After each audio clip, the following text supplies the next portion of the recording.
Hari berubah menjadi pekan, pekan menjadi bulan, bulan menjadi tahun, tahun menjadi windu, windu berubah menjadi abad. Yang mati hilang, yang dulu hidup kaya, hari ini hanya tinggal kenangan saja. Kemana mereka dulu yang hebat-hebat, bangsawan, para penguasa? Semuanya mati ditelan zaman. Yang tinggal hanya apakah dia orang paling baik, dicatat dengan tinta emas, atau dia orang paling jahat, dihujat, dicaci dan dimaki. Harimau mati meninggalkan belang, gajah mati meninggalkan gading, manusia mati meninggalkan nama, nama yang baik atau nama yang buruk. Wa tilkal ayyamu nudawiluha bainan nas. Demikianlah hari demi hari kami pergantikan di antara manusia. Untuk apa hari ini dirubah Allah Ta'ala? Mengapa hari ini datang silih berganti dan kita ada di dalam zaman itu? Liya'lamallahu alladhina amanu. Allah ingin menguji siapa yang imannya tetap istiqamah, siapa yang masih tetap beriman sampai hari ini. Khatib mengucapkan alhamdulillah, nikmat yang paling besar adalah nikmat istiqamah dalam iman dan Islam. Berapa banyak ketika hari berubah, yang dulunya dia adalah orang baik-baik, hari ini berubah menjadi tidak baik. Yusbihu mu'minan, pada waktu pagi dia beriman, wa yumsi kafiran, petang hari dia berubah menjadi kafir. Maka kita selalu meminta, ya muqallibal qulub, wahai engkau yang membolak-balikkan hati, tsabbit qulubana, kokohkan hati kami, ala dinik, dalam agamamu, wa ala ta'atik, dalam ketaatan kepadamu. Berapa banyak yang dulu susah melarat, miskin, untuk sesuap nasi pun sulit, tapi begitu dilapangkan Allah rezekinya, tidak menjadi hamba yang bersyukur. Dia lalai, dia sangka itu karena jerih payahnya, dia kufur nikmat Allah Subhanahu wa ta'ala. Tapi siang hari ini alhamdulillah, ada hamba yang disehatkan Allah, dia tetap bersyukur. Ada hamba yang ditingkatkan Allah rezekinya, dia tetap bersyukur. Ada hamba yang dinaikkan Allah kuasanya, dia tetap bersyukur.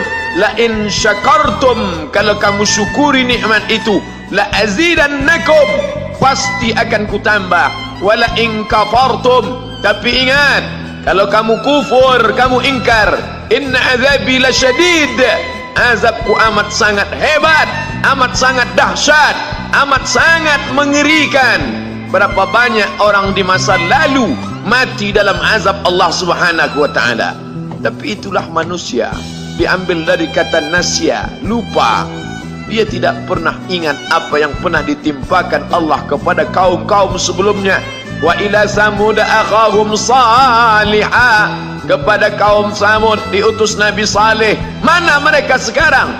Punah, musnah, tidak ada lagi di atas muka bumi Allah.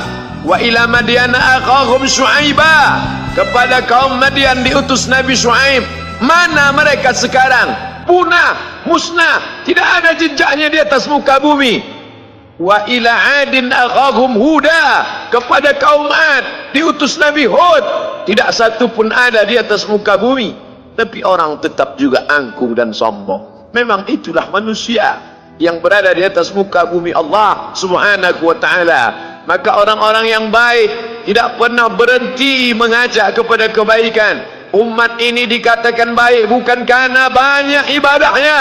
Umat ini dikatakan baik bukan karena dia pergi bolak-balik ke kota Makkah Al-Mukarramah untuk haji dan umrah. Allah puji umat ini, kuntum khaira ummah, kalian umat terbaik.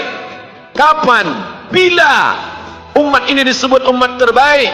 Ta'muruna bil ma'ruf, ketika engkau sanggup mengingatkan saudaramu dalam kebaikan. Pagi ingatkan tentang siang, siang ingatkan tentang petang, petang ingatkan tentang malam, malam ingatkan bahwa esok pagi kita tetap berbuat baik. Wa tanhauna 'anil munkar, larang mereka dari perbuatan mungkar. Maka hari-hari yang sudah kita lewati di masa yang lalu, Sanggupkah akan pulang kembali? Pepatah Arab mengatakan, lan tarji'al ayyamul lati madat, yang lalu tak dapat terulang kembali. Apakah semua itu berlalu begitu saja? Tidak ada yang percuma, tidak ada yang gratis, tidak ada yang sia-sia. Semua akan diminta pertanggungjawaban di hadapan Allah Subhanahu wa ta'ala. Sejak kita tegak di atas muka bumi ini, sejak kita diberikan nafas, diberikan hidup, diberikan nyawa, maka sejak itu kita ditanya, apa khalaqnakum abatha? Apakah kalian kami ciptakan sia-sia? Apakah kami sangka? Apakah kamu semua menduga bahwa kami menciptakan kamu, lalu kamu tidak akan kembali menghadap kami? Semua akan diminta pertanggungjawaban di hadapan Allah Subhanahu wa ta'ala. Tidak ada kata yang dapat terucap dari lidah orang beriman selain ucapan astaghfirullahaladzim. Ampunkan segala dosaku di masa yang lalu. Aku lalai dan lupa ya Allah. Kami termasuk orang-orang yang menghilangkan usia kami ya Allah.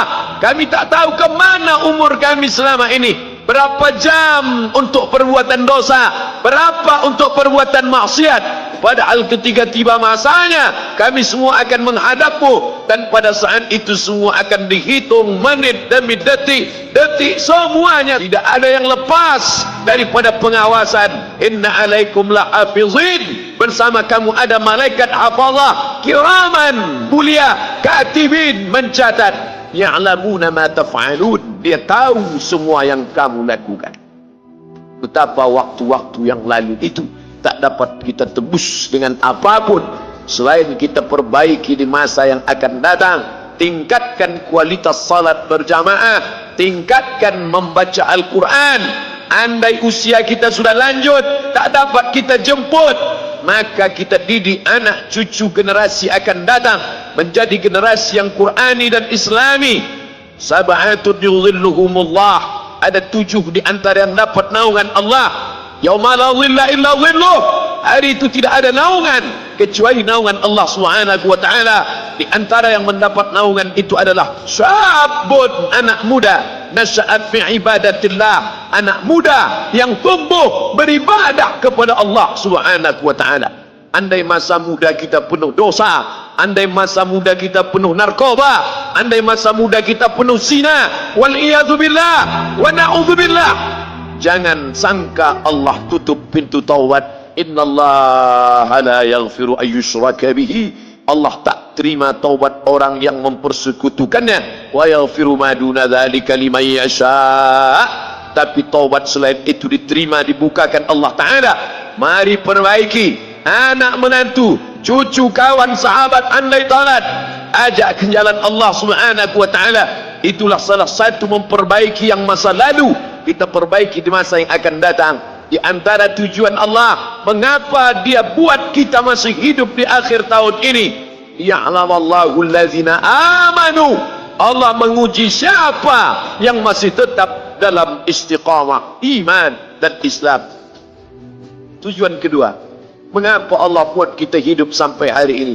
Wa yattakhidha minkum syuhada, wa yattakhidha minkum syuhada, Allah ingin melihat siapa di antara kita ini yang layak untuk menjadi syuhada, iskariman, hidup mulia, atau mutsyahidan, atau mati syahid.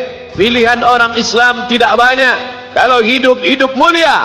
Kalau mati, mati syahid. Jangan hidup hina, mati terlunta-lunta, tidak diterima Allah Subhanahu wa ta'ala. Hidup mulia atau mati syahid dipersaksikan oleh para malaikat. Man kharaja fi talabil ilmi, siapa yang keluar rumah dengan niat menuntut ilmu, fahuwa fi sabilillah, maka dia seperti orang yang berjihad fi sabilillah, yang jauh meninggalkan kampung halaman, menuntut ilmu di perantauan. Jangan kau sangka kau anak yang terbuang, engkau adalah seorang syahid. Andai mati dalam perjalanan, maka matimu adalah seorang yang mati syahid. Mencari rezeki yang halal, meninggalkan anak dan istri demi untuk memberikan nafkah, menjaga diri dari riba, menjaga diri dari haram, menjaga diri dari syubhat. ditinggalkan anak yang masih kecil, istri yang memerlukan kasih sayang, kutinggalkan kalian bukan karena hawa nafsu, tapi ingin mencari yang halal. Tetesan air mata, penuh keringat dan kerinduan, munajat di tengah malam, dibayar Allah Ta'ala dengan tetesan darah seorang syahid. Man mata duna malihi, siapa yang mati membela kehormatan hartanya, fahuwa syahid, maka dia mati syahid. Betapa seorang yang susah melarat hanya untuk menjaga diri dari yang haram dan syubhat, Allah muliakan dia. Inna akramakum indallah, yang paling mulia di antara kamu di sisi Allah, atqakum, yang paling takut kepada Allah. Ramai kita di rumah Allah ini, yang paling kaya kah yang paling mulia? Tidak. Yang paling ganteng dan paling hebat kuasanya kah yang paling mulia? Bukan. Yang paling berilmu, buya, kiai, ulama, apakah dia yang paling mulia? Tidak ada jaminan. Tapi yang paling takut kepada Allah Subhanahu wa ta'ala, takut terjerumus dalam riba, takut terjerumus dalam syubhat, takut makan haram, sehingga dia biarkan dirinya dalam kesusahan, susah dalam pandangan manusia, melarat dalam pandangan orang kaya, tapi hidup mulia dalam pandangan Allah, para malaikat, nabi dan rasul. Hari ini orang itu dikatakan bodoh, hari ini dia dikatakan goblok, hari ini dia dikatakan kamu tolol sekali. Mengapa tidak kamu pakai kekuasaanmu? Mengapa tidak kamu pakai kesempatan? Hidup hanya sekali, pakailah sesuka hati. Tapi dia takut kepada Allah Subhanahu wa ta'ala. Pagi dan petang dia katakan, Allahumma ajirna minan nar, Allahumma ajirna minan nar, Allahumma ajirna minan nar. Selamatkan kami, aku, istriku, anakku, keluargaku dari api neraka ya Allah. Betapa kehidupan yang singkat, tapi di tengah hidup yang singkat ini banyak yang tidak sadar, sehingga azab yang dia terima lama, berkekalan, khalidina fiha abada, kekal selama-lamanya. Kullama nadijat juluduhum, ketika kulit mereka gosong, hangus, terbakar, batalna juludan ghairaha, kami ganti dengan kulit yang baru. Hangus, gosong, terbakar, hitam, melepuh, menjadi arang, dia diganti dengan kulit yang baru. Liyadzuqul azab, supaya mereka merasakan sakitnya azab. Mereka yang melihat azab itu berteriak, Rabbana absarna, Rabbana, ya Tuhan kami, absarna, mata kami sudah melihat, wa sami'na, telinga kami sudah mendengar, farji'na, kembalikan lagi kami ke dunia, balikkan lagi kami ke dunia, kami tak tahan, farji'na, kembalikan kami ke dunia, na'mal salihah, kami ingin beramal saleh. Penyesalan tak lagi bermakna. Hari itu air mata tak ada gunanya. Hari itu bukan hari berdoa, hari itu bukan hari meminta, hari itu bukan hari munajat, hari itu adalah hari pembalasan. Hadza yaumul hisab, ini hari perhitungan. Segala amal akan dituntut, segala perbuatan akan dibalas. Sebesar apapun perbuatan akan diminta pertanggungjawaban di hadapan Allah Subhanahu wa ta'ala.